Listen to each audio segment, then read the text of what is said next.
kuasa, sertai tiap langkahku. Shalom, saudara yang terkasih di dalam nama Tuhan Yesus Kristus. Shalom. Bagaimana kabarnya hari ini? Luar biasa. Saya berharap saudara-saudara semua dalam kondisi yang sehat. Dan kita harus yakin dan percaya kita semua aman dalam perlindungan Tuhan Yesus Kristus. Mari saya undang saudara-saudara semua mempersiapkan hati untuk kita boleh memulai ibadah secara online pada hari ini. Kita berdoa. Tuhan Yesus, Allah yang berada di kerajaan surga, kami mengucap syukur ya Bapa untuk hari ini. Di mana hari ini ya Bapa, kami masih boleh diperkenankan untuk mengikuti ibadah secara online ya Bapa. Ya Tuhan, kami memiliki keyakinan ya Bapa, kuasa-Mu tidak terbatas ruang dan waktu ya Bapa. Meskipun kami secara online, kuasa-Mu tetap ya Bapa nyata dalam kehidupan setiap kami ya Bapa. Kami mohon Tuhan urapi ibadah ini dari awal pertengahan hingga akhir. Kau berkati juga para pelayan-pelayan-Mu ya Bapa yang melayani. Kami mau Tuhan ibadah ini menjadi ibadah yang luar biasa bagi kami. Kami juga mau menyiapkan hati kami ya Bapa untuk boleh menerima perjamuan kudus di hari ini ya Bapa. Sucikan dan layakkan kami Tuhan Yesus Kristus. Terima kasih ya Bapa, terima kasih. Oh haleluya, haleluya.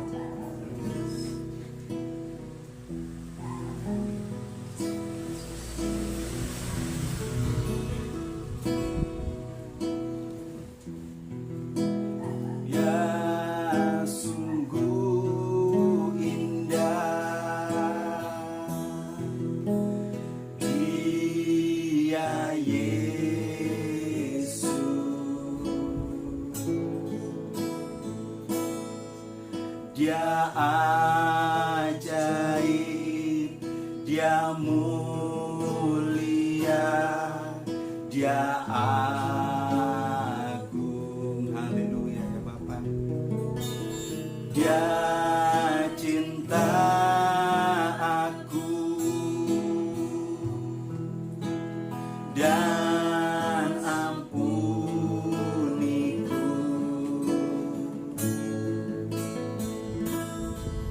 bahkan rela berikan nyawanya untuk selamatkanku. Kita ulangi pujian ini sekali lagi. Dia sungguh indah, Dia Yesus. Mari katakan, Dia ajaib, Dia mulia, Dia agung. Benar Tuhan. Dia cinta aku dan ampuniku,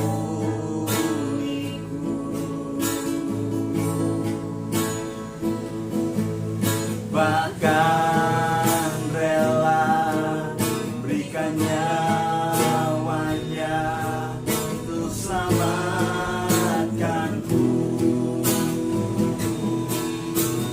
Sambutlah Yesus,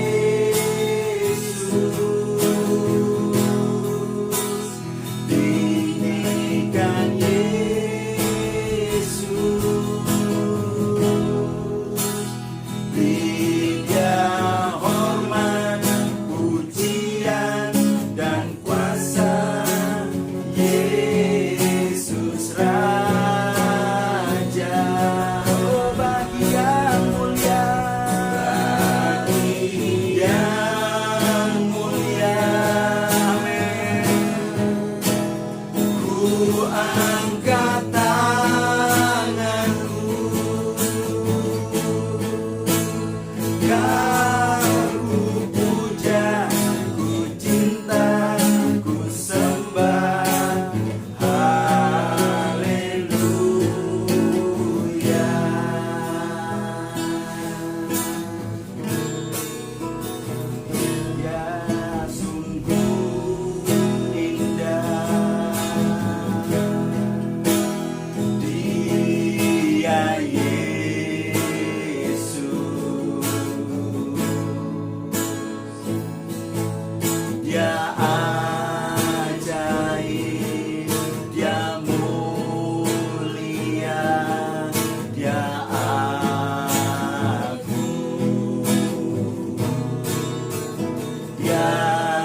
cintaku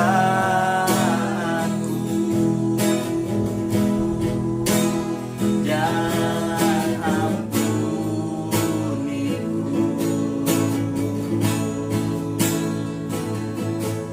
bahkan rela berikan nyawanya untuk selamatkanku. Sambutlah Yesus,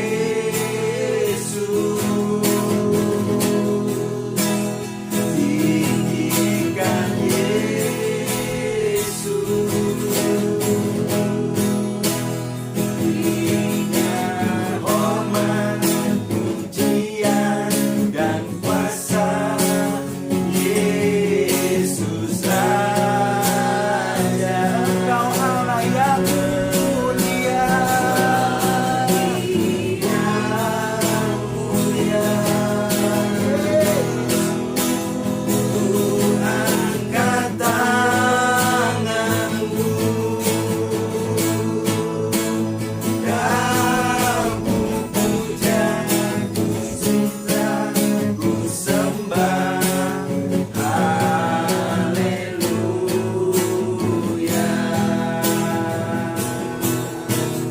Sambutlah Yesus, tinggikan Yesus, beri Dia hormat, pujian dan kuasa. Yesus Raja, Yesus, haleluya. Bagi yang mulia, ku angkat tanganku, kau ku puja, ku cinta, ku sembah. Haleluya. Mari kita lebih lagi sambut Dia. Sambutlah Yesus, tinggikan Yesus, beri Dia hormat, pujian dan kuasa. Yesus Raja, bagi yang mulia, ku angkat tanganku, kau ku puja, ku cinta, ku sembah. Kau ku puja, ku cinta, ku sembah. Sekali lagi, kau ku puja, ku cinta, ku sembah. Haleluya.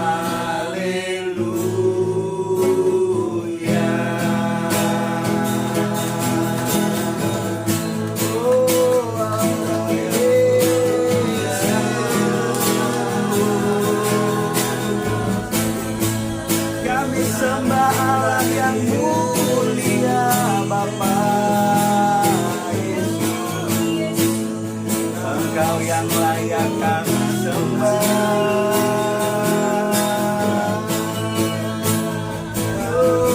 Hanya bagi-Mu Tuhan.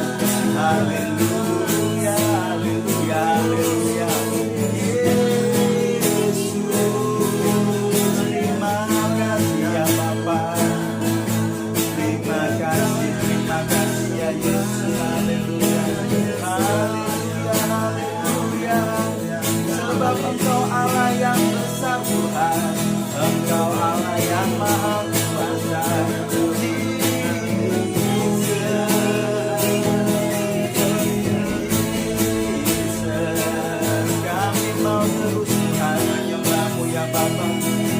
mau terus sembah namamu yang kudus.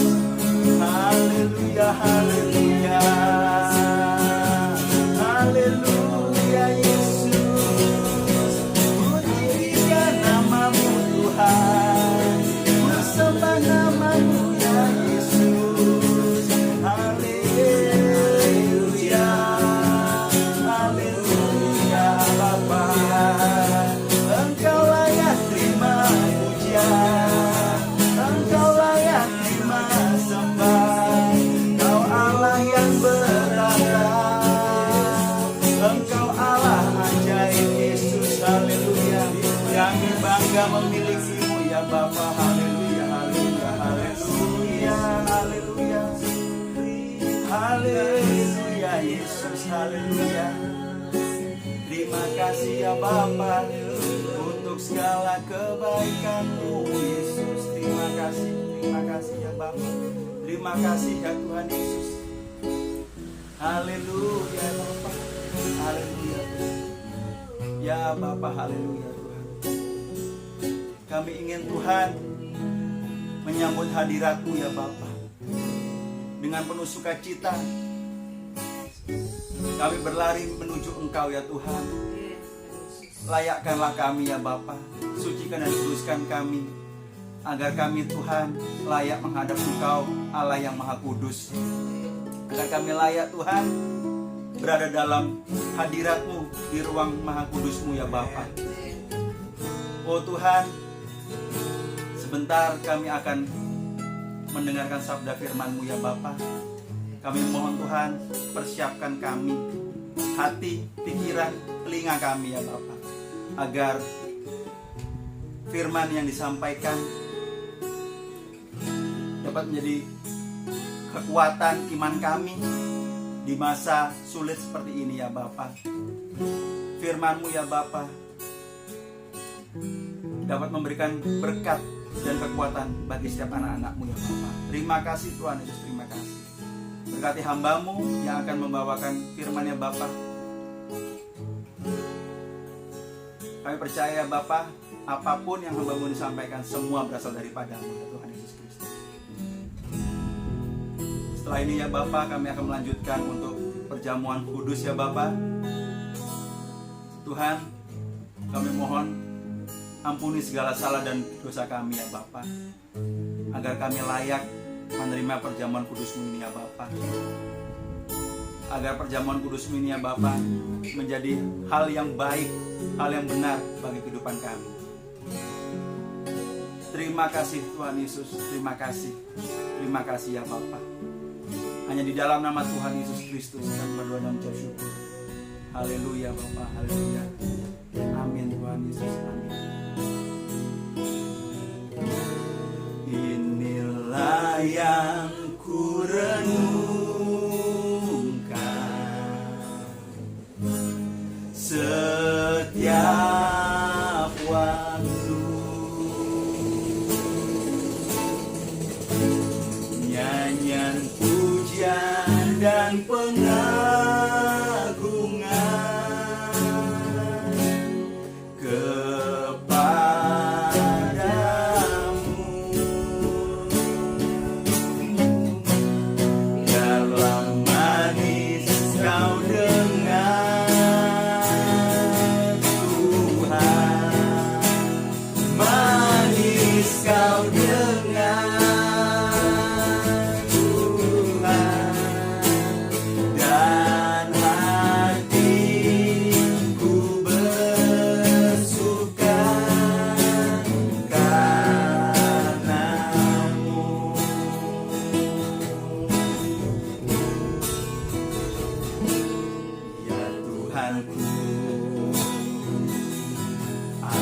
hendak bernyanyi bagimu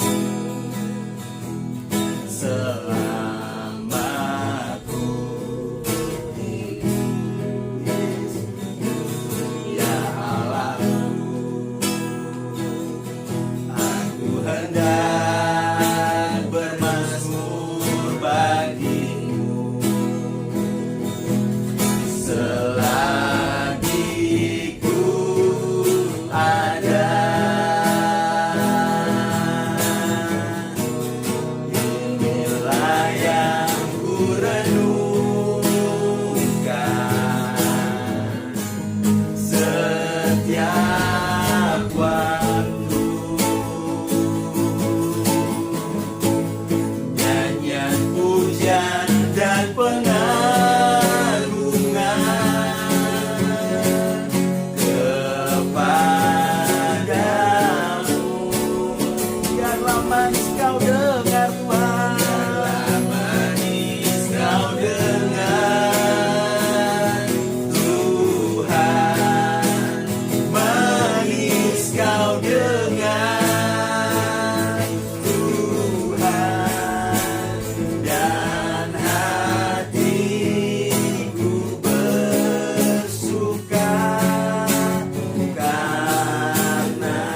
pengagungan kepadamu.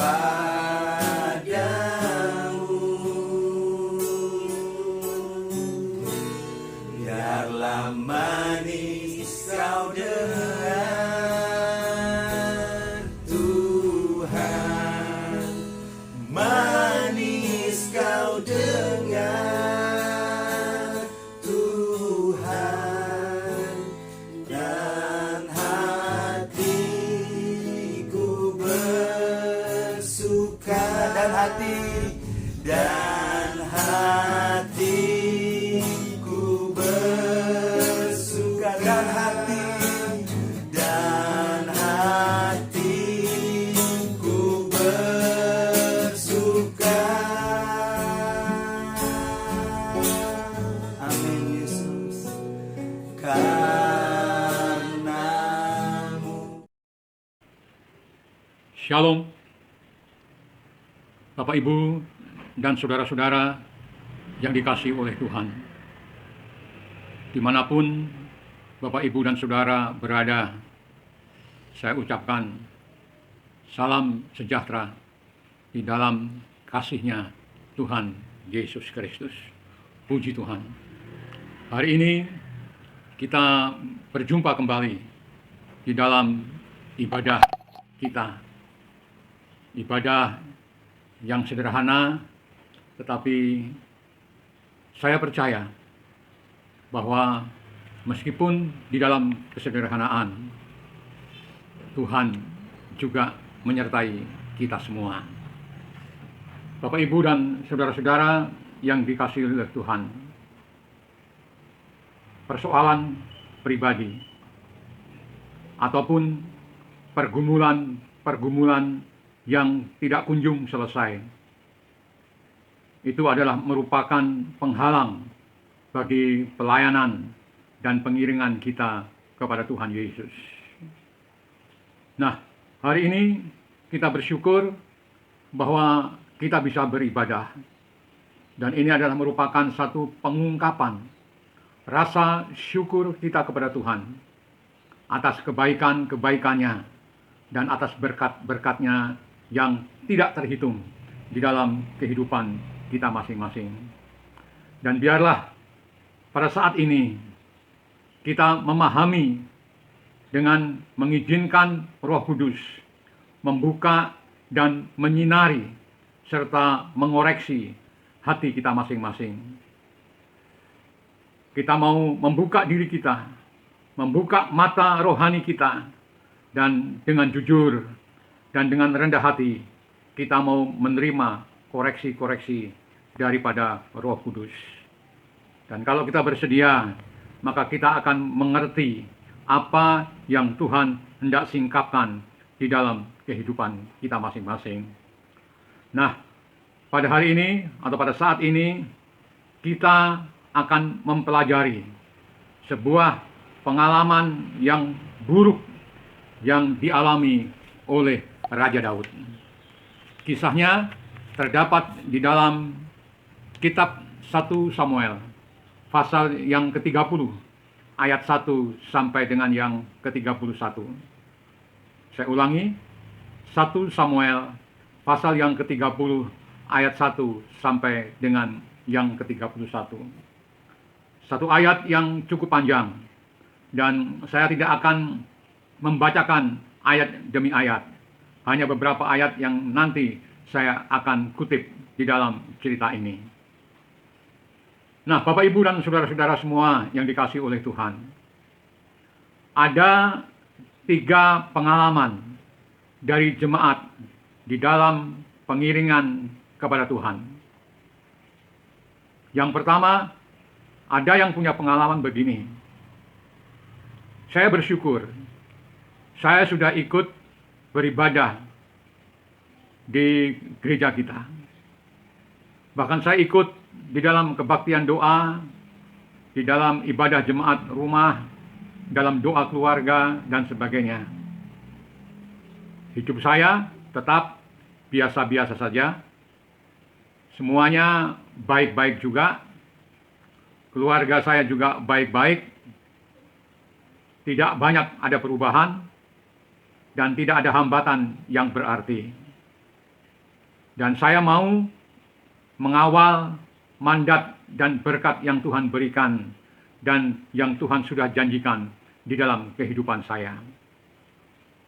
Lalu yang kedua, ada orang lain yang berkata, "Pak Pendeta, sungguh luar biasa. Tuhan itu luar biasa. Saya baru saja beberapa bulan ikut di dalam ibadah di sini. Dan Tuhan memberkati saya luar biasa." Ada juga jemaat yang lain yang mengatakan, "Pak Pendeta, saya justru sebaliknya. Semakin lama saya ikut Tuhan, semakin nggak karuan hidup saya. Anak-anak pada bertengkar, keuangan kacau, istri selalu marah-marah. Bagaimana ini? Semakin lama, semakin kacau hidup saya ini." Nah, saya boleh berkata bahwa saudara-saudara atau mereka yang termasuk di dalam golongan 1 dan golongan 2, biarlah hari ini mereka boleh menerima berkat-berkat Tuhan. Dan saat ini, hari ini, kita akan membicarakan dan membahas kepada orang-orang yang mengalami kondisi yang ketiga tadi. Sebab jikalau kita setiap hari berperang terus-menerus dan semakin lama semakin banyak yang mati sebagai korban peperangan, seperti hari-hari ini yang kita sama-sama mengalami. Banyak dari kita saat ini sedang mengalami peperangan. Peperangan bukan dengan musuh yang kelihatan. Peperangan bukan dengan bangsa lain atau dengan orang lain. Tetapi peperangan dengan musuh yang tidak kelihatan, yaitu wabah COVID-19. Banyak rekan-rekan kita, teman-teman kita, yang beberapa hari yang lalu kita masih bertemu, kita masih berbincang-bincang, dan hari ini kita mendapat kabar bahwa rekan kita sudah tidak ada lagi.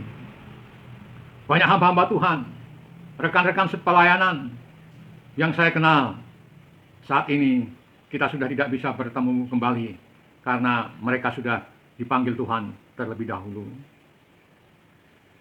Kapan selesainya peperangan ini? Kita semua tidak mengetahuinya. Nah, demikian pula di dalam peperangan rohani pun pasti akan terdapat korban-korban. Dulu pada waktu saya masih kecil, saya suka bermain perang-perangan atau pedang-pedangan dengan sebatang bambu kecil yang kita buat pedang, lalu kita berperang dengan teman-teman sepermainan kita. Nah, dalam perang-perangan saja kita bisa terluka. Apalagi jika betul-betul berperang menghadapi kuasa kegelapan. Kita bisa terluka dan kita bisa mengalami hal-hal yang buruk. Dan saya ingin mengatakan kepada kita semua, jikalau kita mau merebut sesuatu yang sangat berharga, kalau kita ingin memperoleh sesuatu yang sangat berharga, jangan pernah berharap bahwa kita tidak akan mengalami apapun. Serangan dan hantaman, baik di dalam roh, jiwa, ataupun fisik kita, itu adalah semuanya merupakan hal-hal yang biasa. Nah, hari ini kita akan mempelajari Mengapa bisa terjadi seperti itu? Mungkin ada di antara kita yang bertanya, di mana kalau begitu perlindungan Tuhan itu kepada kita? Kalau kita masih bisa terluka, kalau kita masih bisa mengalami hal-hal yang buruk dalam kehidupan kita, lalu di mana perlindungan kita yang Tuhan telah janjikan kepada kita? Mari kita berpikir sejenak.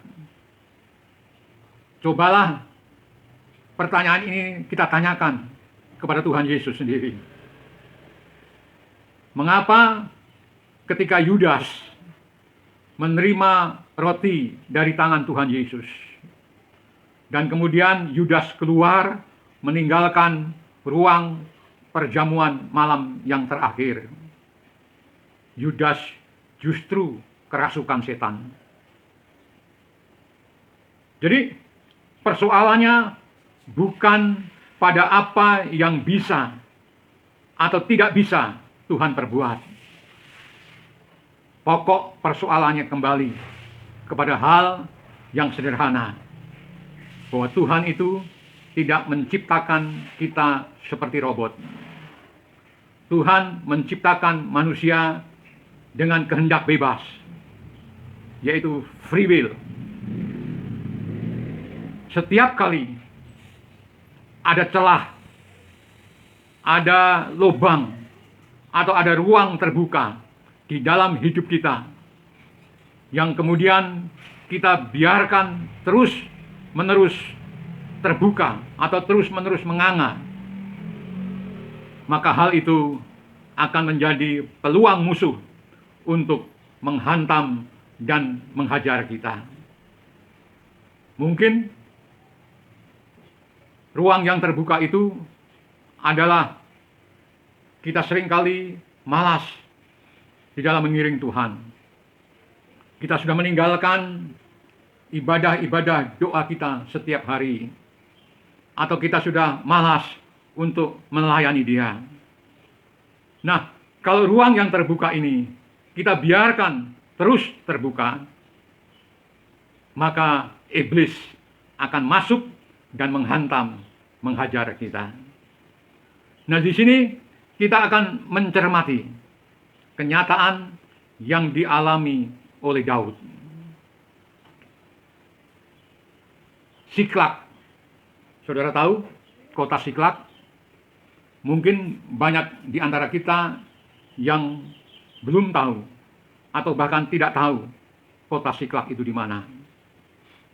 Kalau Yerusalem, Bethlehem, Yeriko, Kapernaum, Nazaret, dan yang lain-lainnya, mungkin kita tahu. Tetapi bicara kota Siklak, kita ada yang belum tahu. Siklak adalah kota di mana Daud menempatkan keluarganya, di mana Daud dan para pengikutnya, termasuk harta benda mereka tinggal di kota Siklak. Dan Siklak pada waktu itu di bawah kekuasaan bangsa Filistin. Dan Daud mengungsi ke wilayah Filistin karena Daud dikejar terus-menerus oleh Raja Saul. Nah, ceritanya ketika Daud berperang di tempat lain, Siklak yang merupakan rumah Daud dan pasukan-pasukannya tiba-tiba diserbu oleh orang Amalek. Istri, anak-anak mereka, harta benda mereka dirampas, dijarah sampai habis, dan kota itu dibakar oleh orang Amalek. Sebuah kejadian yang sangat menyedihkan.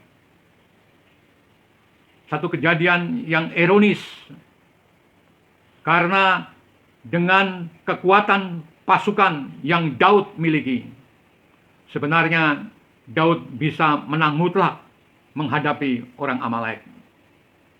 Tetapi diserang dari belakang.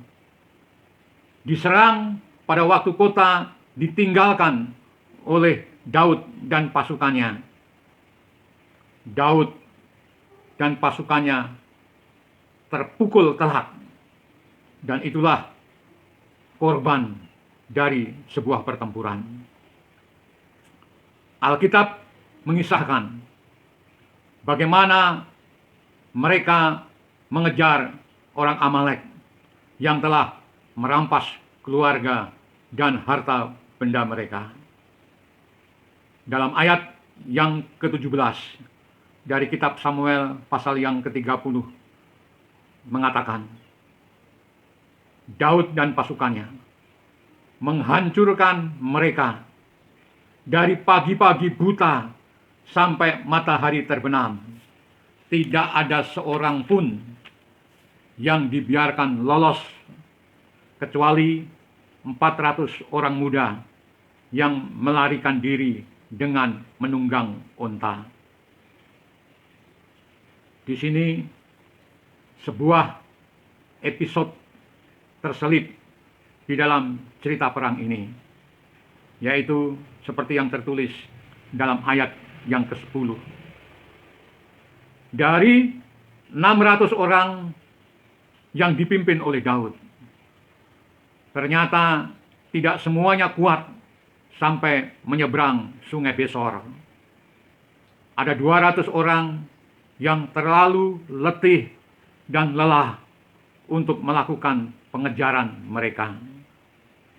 Lalu mereka berkata, Daud, kami tidak sanggup lagi. Kami berhenti di sini saja. Kami letih. Kami lelah. Kami tidak akan meninggalkan atau kami tidak akan desersi. Kami hanya mau menunggu di sini saja. Karena kami sudah nggak sanggup lagi untuk melanjutkan peperangan ini. Melihat keadaan mereka, maka Daud berkata, baiklah, kamu tinggal di sini saja.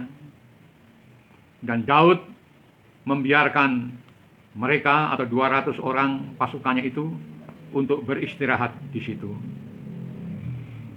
Nah, dalam kelanjutan kisahnya, kita mengerti bahwa setiap peristiwa apapun juga selalu ada hikmahnya.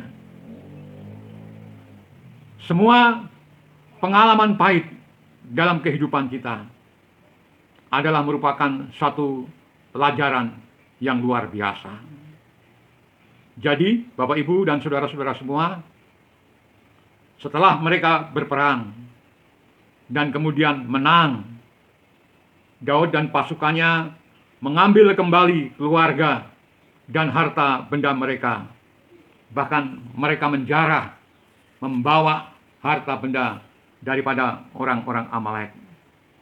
Dan pada waktu mereka menjarah itulah nampak sifat jahat daripada orang-orang jahat di antara pasukan-pasukan Daud.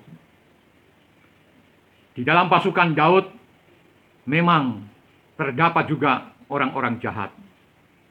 Karena sebenarnya sebagian daripada mereka adalah orang-orang jahat. Mereka adalah gerombolan campuran penjahat. Jikalau kita mempelajari mereka atau pasukan-pasukan Daud itu semua berasal dari orang-orang yang tadinya bersembunyi bersama-sama dengan Daud di Gua Adulam. Saudara bisa baca kisahnya dalam kitab 1 Samuel pasal yang ke-22 ayat 1 dan 2. Dan yang pasti mereka semua adalah orang-orang yang bermasalah yang bergabung dengan Daud. Dan dari mereka inilah muncul orang-orang yang berpikiran tamak dan serakah. Dan mereka berkata, Mereka yang tidak ikut berperang, mereka boleh mengambil istri dan anak-anak mereka, mereka boleh pulang bersama keluarganya. Tetapi harta jarahan ini tidak usah dibagi oleh mereka. Tapi perkataan ini ditolak oleh Daud.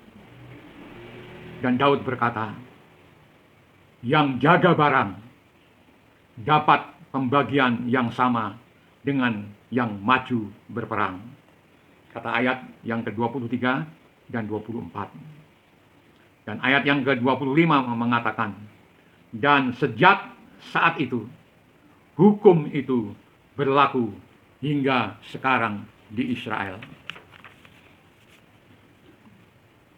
Bapak, Ibu, dan saudara-saudara semua, mengapa Siklak sampai kena sergap dan dibakar habis? Di zaman itu dan sampai zaman sebelum peristiwa Siklak dibakar, tidak ada jatah jarahan bagi orang yang tidak ikut berperang. Jadi yang menerima dan yang mendapat jatah dari jarahan perang itu adalah orang-orang yang ikut berperang. Sedangkan orang yang tidak ikut berperang, mereka tidak akan mendapat jarahan. Oleh sebab itu, ibu-ibu atau istri-istri mereka selalu berkata kepada suami-suami mereka, jikalau kamu tidak ikut perang, kamu tidak akan mendapat jatah, dan kita tidak akan mendapatkan apa-apa. Jikalau kamu tidak ikut perang, keluarga kita akan kelaparan. Nah, didorong oleh kebutuhan seperti itulah, akhirnya mereka melupakan satu hal, yaitu perlindungan atau proteksi atas apa yang mereka tinggalkan. Siklak hanya dijaga oleh perempuan dan anak-anak. Semua laki-lakinya berperang. Dan ketika Daud dan pasukannya meninggalkan Siklak, berperang ke tempat yang lain, maka Siklak dilupakan. Siklak tidak ada lagi perlindungan daripada pasukan, karena yang menjaga hanyalah perempuan-perempuan yang lemah dan anak-anak. Akibat diserbunya Siklak, Daud sadar bahwa segala sesuatu itu ada sebabnya. Kenapa Siklak dapat diserbu oleh orang Amalek? Karena Siklak tidak ada yang menjaga. Siklak diabaikan. Siklak tidak diurus dengan baik. Dan sejak Siklak terbakar, Daud menyadari satu hal, yaitu dia mengabaikan perlindungan atas orang dan barang-barang yang ditinggalkannya ketika mereka pergi berperang. Dan setelah Siklak terbakar habis, barulah hukum itu berubah. Bapak, Ibu, dan saudara-saudara semua, mungkin di antara kita hari-hari ini juga sedang merasa tidak berdaya. Seolah-olah Siklak yang terbakar habis. Sepertinya kehidupan kita sudah dihajar, dihantam, dan bahkan dihabisi oleh kuasa jahat, iblis, setan, dan sebagainya. Kita diinjak-injak oleh persoalan demi persoalan yang tidak kunjung selesai. Bahkan semakin hari justru semakin bertambah bara. Saya ingin katakan kepada kita semua. Walaupun keadaanmu demikian, datanglah kepada Tuhan. Karena setiap peristiwa itu selalu memberikan kepada kita dua pilihan. Pilihan yang pertama, membuat saudara menjadi better atau menjadi lebih baik. Atau pilihan kedua, membuat saudara menjadi bitter atau kepahitan. Itu dua pilihan yang harus kita hadapi. Jikalau kita mengatakan, Tuhan, semuanya pasti ada hikmahnya. Semua yang aku alami tidak mungkin secara kebetulan aku alami. Selalu ada hikmah yang Tuhan berikan kepada saya. Dan kalau kita bisa berkata demikian, maka itu seharusnya akan membuat kita menjadi better, menjadi lebih baik. Maka kita akan mencari Tuhan. Kita akan mempelajari semua ini sambil kita minta pertolongan Roh Kudus untuk menolong kepada kita. Dan kita berkata, Tuhan, tunjukkan apa yang selama ini aku telah abaikan. Tuhan, berikan petunjuk kepadaku, sehingga ketika serangan tiba-tiba datang, aku bisa menghadapinya. Sebab jikalau kita berhenti mencari Tuhan dan menjadi seperti orang Israel yang begitu patah hati, kepahitan, sehingga seperti Daud hampir dilempari batu dan mereka marah kepada Tuhan, maka kita akan menjadi orang yang penuh kepahitan atau bitter. Nah, apakah kita menjadi better atau menjadi bitter? Pilihan ada di tangan kita semua. Marilah kita memilih better dan bukan bitter. Dari peristiwa itu, Daud sadar bahwa ada sesuatu yang dia abaikan. Ada hal-hal yang dia tidak pedulikan. Dia hanya memikirkan untuk maju berperang. Mengapa itu bisa terjadi? Kita lihat latar belakang Siklak ini. Ternyata Siklak bukan sekedar tanpa penjagaan. Bukan hanya ada bagian yang diabaikan dan tidak mendapat perhatian. Siklak mempunyai sejarah yang panjang. Sedangkan sejarah sebuah kota itu mempengaruhi dan dipengaruhi oleh atmosfer dari daerah itu. Siklak ini sebenarnya merupakan daerah yang ketika Yosua masuk, Siklak ini terundikan untuk orang-orang atau Bani Yehuda. Jadi Bani Yehuda lah yang pertama kali mendapatkan jatah Siklak ini. Tetapi Yehuda merupakan suku yang ajaib. Karena Yehuda mendapatkan berkat yang istimewa dari Yakub. Dalam kitab Kejadian pasal yang ke-49, ayat 9 dan ke-10, Yakub memberkati Yehuda. Yehuda seperti singa jantan atau singa betina, dan tongkat kerajaan tidak akan beranjak dari Yehuda. Suku Yehuda merupakan atau mendapatkan jatah yang terlalu besar karena suku ini diberkati. Sedangkan ada suku lain, yaitu suku Simeon, atau Bani Simeon yang belum mendapatkan jatah. Kemudian Yosua berkata, milik pusaka Bani Simeon diambil dari bagian Bani Yehuda. Ceritanya terdapat di dalam kitab Yosua pasal yang ke-19 ayat yang ke-9. Jadi ada sebagian dari jatah suku Yehuda yang diambil oleh suku Simeon, dan diantaranya adalah Siklak. Siklak direlakan oleh Yehuda untuk diambil oleh suku Simeon.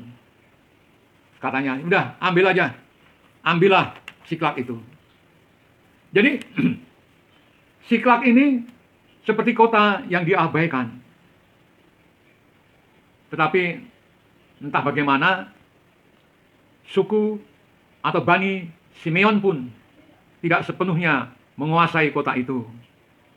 Maka kota itu lalu dipegang oleh orang-orang Filistin.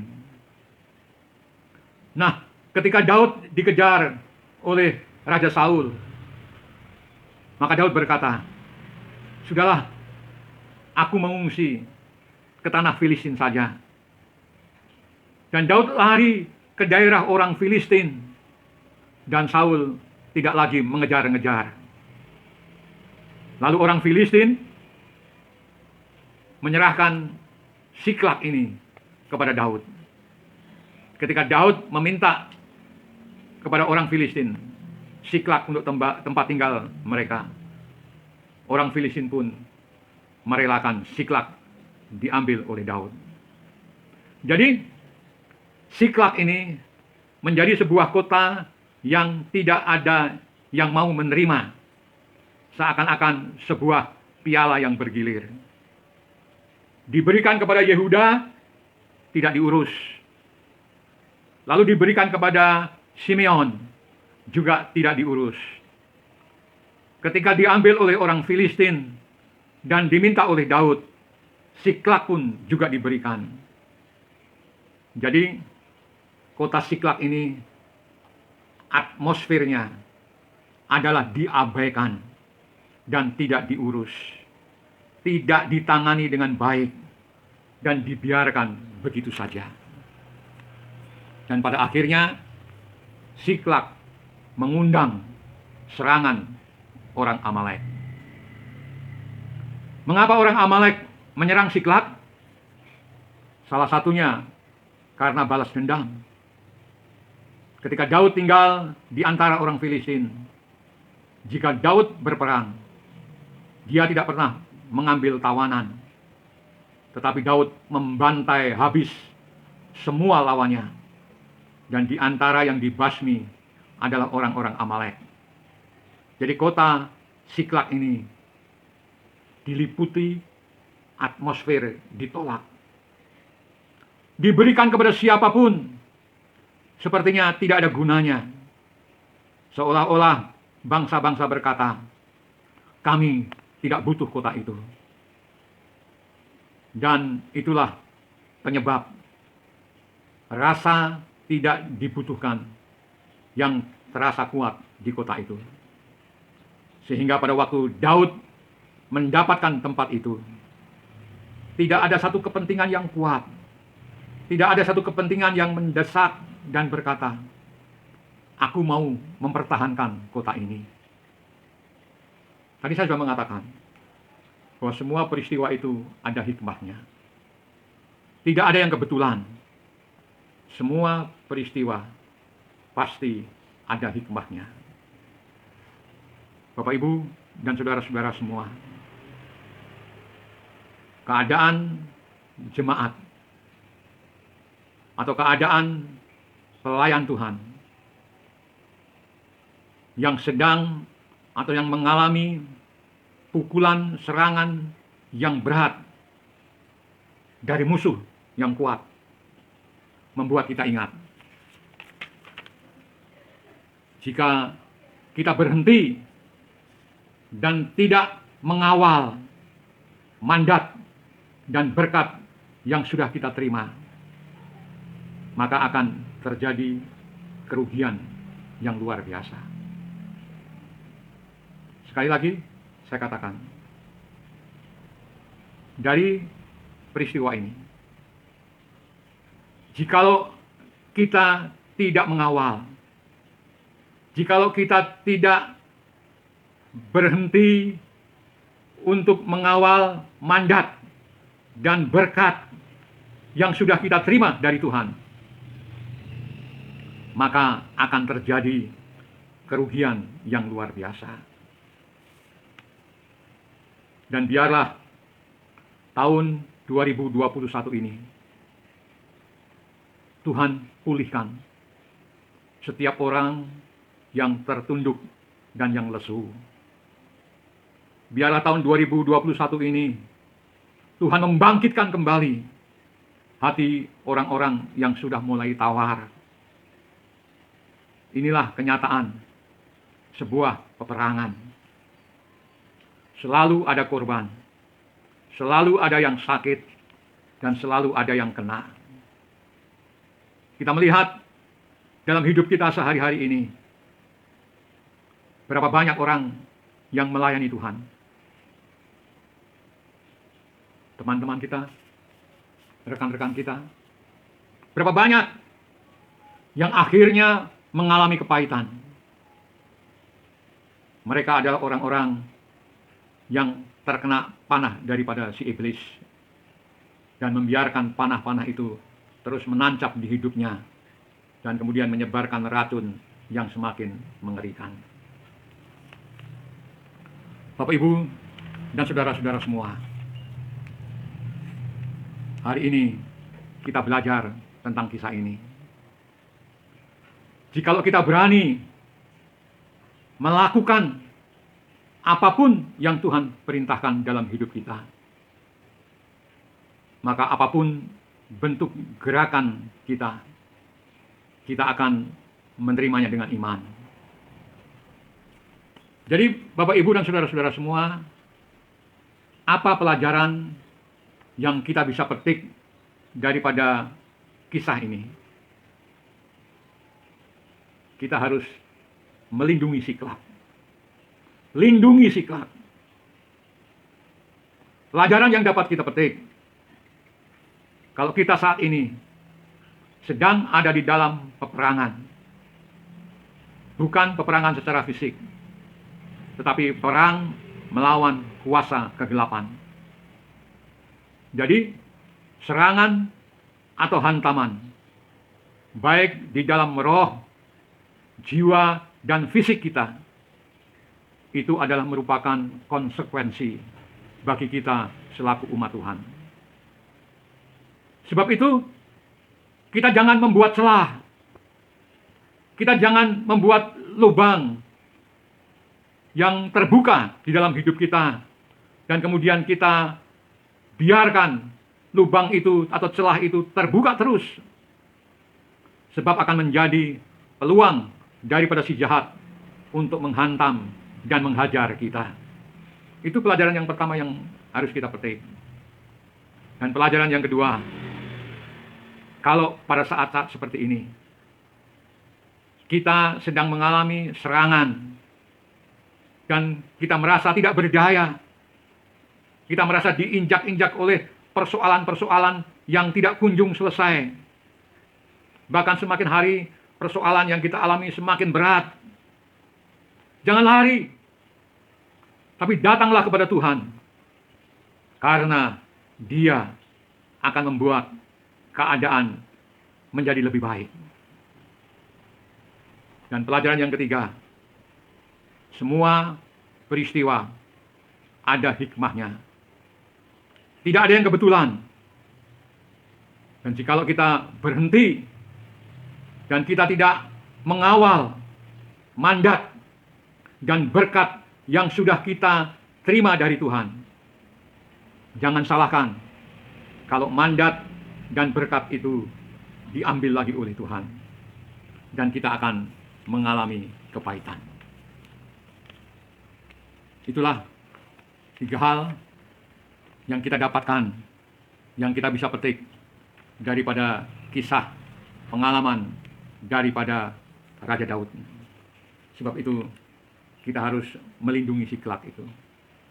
Puji Tuhan, dan biarlah firman Tuhan menjadi berkat dan koreksi daripada kita semua di dalam melayani dan mengiring kepada Tuhan. Kita akan masuk dalam perjamuan kudus. Seperti saya katakan berulang-ulang, bahwa hubungan yang paling erat antara jemaat dengan Tuhan Yesus Kristus itu dapat dialami dan dirasakan dalam sakramen perjamuan kudus. Karena di dalam sakramen, hati dan pikiran kita terarah pada satu pribadi dan karya-karya daripada Tuhan Yesus. Dia sudah rela mati di kayu salib. Karya yang terbesar daripada Tuhan Yesus adalah mengampuni dan menebus dosamu dan dosaku. Perjamuan kudus adalah satu pengalaman rohani yang sangat indah, yang tidak boleh dijadikan sekedar tradisi agama atau sekedar formalitas rutin yang kita lakukan setiap bulan di dalam ibadah. Tapi perjamuan kudus adalah kesempatan bagi kita untuk dapat merenungkan kasih dan pengorbanan Tuhan Yesus bagi saudara dan saya.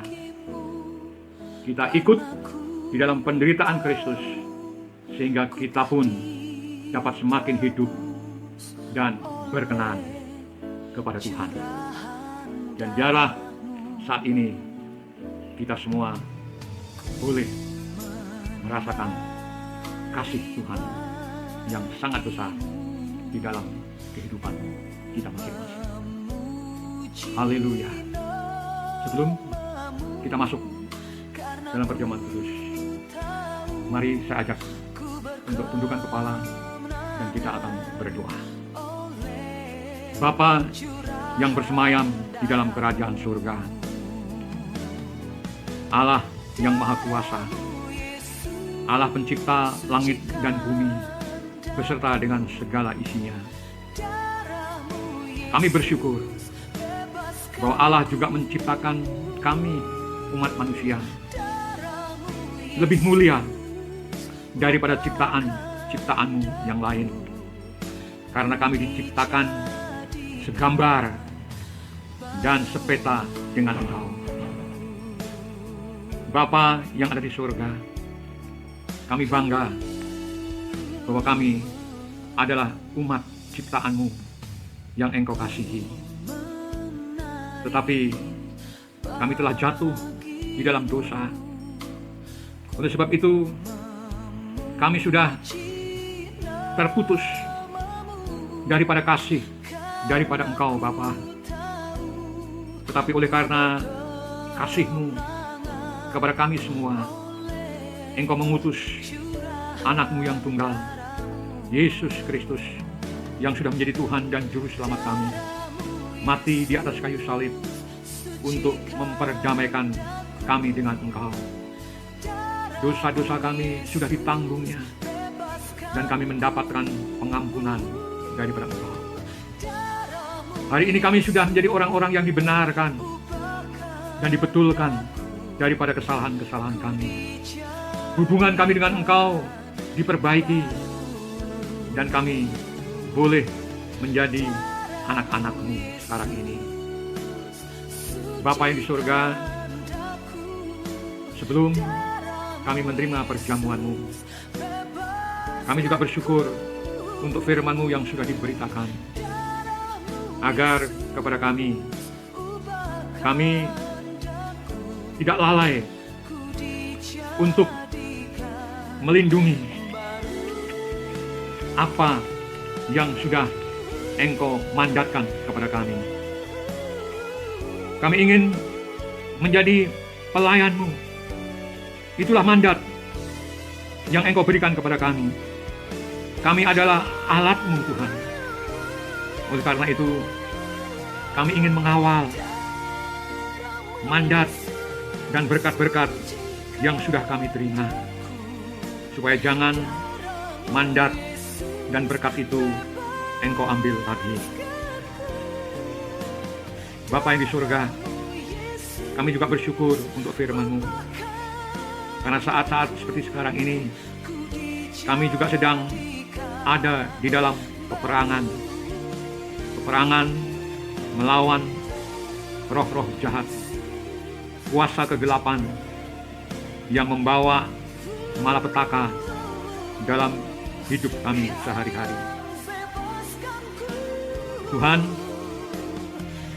kami tidak ingin membuat celah yang kami terus biarkan celah itu terbuka.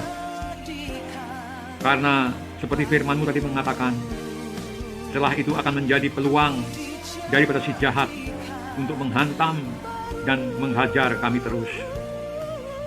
Kami sadar sekarang Tuhan, kami harus melindungi, kami harus memproteksi hal-hal yang selama ini kami abaikan. Tuhan, kami ingin bangkit daripada kelemahan-kelemahan kami. Tuhan, saat ini kami juga sedang mengalami berbanyak peristiwa yang sungguh-sungguh membawa kepahitan di dalam hidup kami. Tuhan Yesus, kami mau datang kepadamu, karena dengan datang kepadamu, maka kami akan mendapatkan kesegaran, kami akan mendapatkan jalan keluar, dan kami akan mendapatkan keadaan yang lebih baik daripada kami meninggalkan Engkau. Terima kasih Tuhan, terima kasih. Kami ingat kepada orang-orang lain, orang-orang yang kami kasihi, yang saat ini sedang mengalami peperangan demi peperangan, yang saat ini sedang mengalami kepahitan demi kepahitan. Tuhan tilik mereka, Tuhan tolong mereka, berikan kedamaian, damai sejahtera kepada mereka, kesembuhan dari sakit penyakit, kekuatan dan penghiburan bagi mereka semua. Terima kasih Tuhan, terima kasih. Kami bersyukur di dalam nama Tuhan Yesus Kristus. Berkati perjamuan-Mu Tuhan, sehingga perjamuan ini Tuhan menjadi berkat jasmani dan rohani bagi kami semua. Puji Tuhan. Haleluya. Amin. Bapak Ibu dan saudara-saudara semua, mari kita ambil roti dan kita angkat roti tinggi-tinggi, dan kita akan dengar firman Tuhan. Haleluya. Puji Tuhan. Tuhan Yesus pada malam waktu Ia diserahkan, Ia mengambil roti, dan sesudah itu Ia memecah-mecahkannya dan berkata, inilah tubuhku yang diserahkan bagi kamu. Perbuatlah ini menjadi peringatan akan aku. Bapak, Ibu, dan saudara-saudara semua, bukankah roti yang dipecah-pecahkan itu adalah persekutuan di dalam tubuh Yesus Kristus? Puji Tuhan. Haleluya. Mari kita makan bersama-sama dengan penuh ucapan syukur. Haleluya. Puji Tuhan.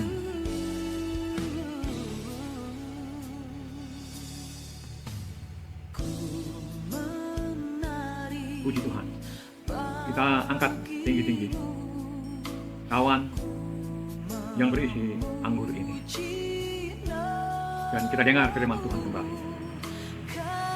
Demikian juga Ia mengambil cawan sesudah makan, lalu berkata, cawan ini adalah perjanjian baru yang dimeteraikan oleh darahku. Perbuatlah ini setiap kali kamu meminumnya menjadi peringatan akan aku.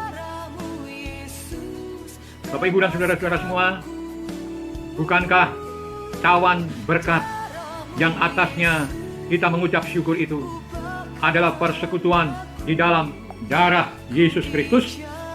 Puji Tuhan. Mari kita minum bersama-sama. Haleluya. Puji Tuhan. Puji Tuhan. Haleluya. Puji Tuhan. Bapa yang ada di surga, terima kasih untuk perjamuan-Mu ini Tuhan. Kami dikuatkan dan kami boleh merasakan kasih Tuhan, anugerah Tuhan di dalam tubuh kami. Kami bersyukur. Haleluya. Puji Tuhan. Syukur. Terima kasih Tuhan. Haleluya. Puji Tuhan. Haleluya. Sebelum kita berpisah, mari kita angkat tangan kita tinggi-tinggi dan kita menerima berkat dari Tuhan. Saudara-saudaraku yang dikasihi oleh Tuhan, sekarang kita berpisah satu dengan yang lain. Kita menerima berkat daripada Allah Bapa, kasih dan cintanya Tuhan Yesus Kristus, serta persekutuan di dalam kuasa Roh Kudus menyertai kita mulai dari saat sekarang ini sampai Maranatha, Tuhan datang kembali untuk yang kedua kalinya. Kita berpisah di dalam berkat-Nya Tuhan Yesus Kristus. Puji Tuhan. Yang sudah menerima berkat, mari kita katakan sama-sama dengan penuh ucapan syukur. Amin. Amin. Amin. Puji Tuhan. Sampai berjumpa kembali dalam ibadah kita di minggu yang akan datang. Tuhan menyertai kita semua dan Tuhan memberkati kita semua.